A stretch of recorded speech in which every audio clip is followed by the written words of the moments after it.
Et quelle analyse faites-vous de la situation sociopolitique au Togo? Vous savez, nous sommes dans un pays un peu plus compliqué. Dans la mesure où il y a un régime en place depuis 50 ans et dont le meilleur objectif est la conservation du pouvoir. Et le régime met tout en œuvre pour affaiblir l'opposition, pour l'appauvrir et pour la manipuler. Et ce qui est dommage quelquefois, c'est que l'opposition ne voit pas le piège venir ou ne voit pas la manipulation et tombe quelquefois dans ces pièges et manipulations. L'autre chose qui est importante, c'est qu'il y a de cela plus d'une année, en juillet 2016 à Berlin, le président de la République togolaise, Faure Gnassingbé, avait dit qu'il était en train de réfléchir par rapport à la limitation du mandat présidentiel. Et un an après, le président dit, avec la manifestation du 19 août, le président dit, donc il faut envoyer un avant-projet de loi à l'Assemblée nationale. Ce qui a été fait. Et là, on a vu ce président une certaine, on voit en lui quelqu'un qui est pressé et qui veut en finir avec les réformes. Donc il passe à l'Assemblée nationale, cela n'a pas été adopté et maintenant on parle de référendum. Et on voit déjà que le président de la République est prêt et veut tout faire pour aller au référendum. Et ses proches, ses ministres le disent déjà publiquement qu'ils mettront tout en œuvre, qu'ils feront tout pour organiser le référendum.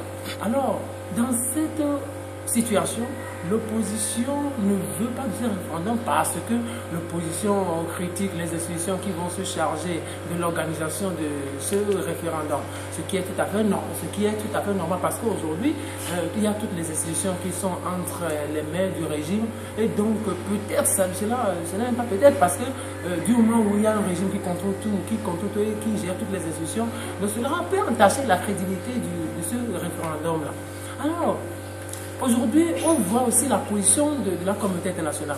Même si l'opposition n'est pas d'accord avec la communauté internationale, la communauté internationale a demandé déjà au pouvoir en place de fixer la date du référendum. Ça veut dire que la communauté internationale veut être légaliste du moment où le président de la République fait un effort pour être légaliste dans le droit. Cette situation, ça embête l'opposition dans la mesure où aujourd'hui l'opposition se dit mais si on va vers le référendum, c'est comme c'est le pouvoir qui va toujours gagner. Alors, analysons un peu la situation comme ça. Pourquoi la communauté internationale soutient le président de la République? Aujourd'hui, vous savez, au lendemain du départ de Blaise Compaoré du pouvoir, la communauté internationale a trouvé une alternative à Blaise Compaoré, un régiment de sécurité présidentielle qui se chargeait de lutter contre le terrorisme dans la zone ouest africaine. Et cette alternative, c'est le G5 Sahel. Et vous voyez, les pays du G5 Sahel, c'est quoi? Il y a le Burkina Faso, il y a le Niger, il y a le Mali, il y a la Mauritanie, il y a le Tchad. Et vous voyez que ce G5 Sahel est assis sur le Togo. Et donc le Togo est un pilier puissant et un pouvoir important pour ce G5 Sahel.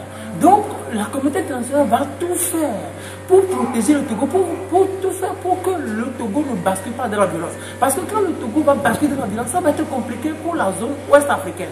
Vous savez, aujourd'hui la communauté internationale a besoin du Togo, a besoin de son président.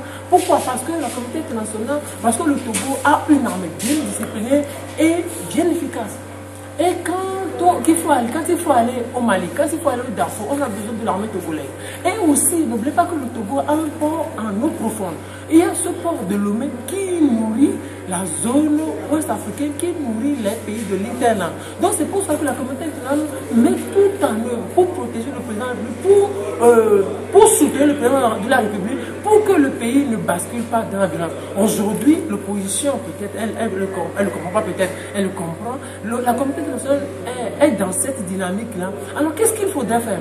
L'opposition a peut-être une seule voie, c'est de tout faire pour négocier un certain dialogue. Un certain dialogue en présence de la communauté internationale. Parce qu'on ne peut pas faire aujourd'hui abstraction de la communauté internationale. Parce que pour avoir le pouvoir aujourd'hui, tout le monde le sait, il faut un appui de la communauté internationale. Merci.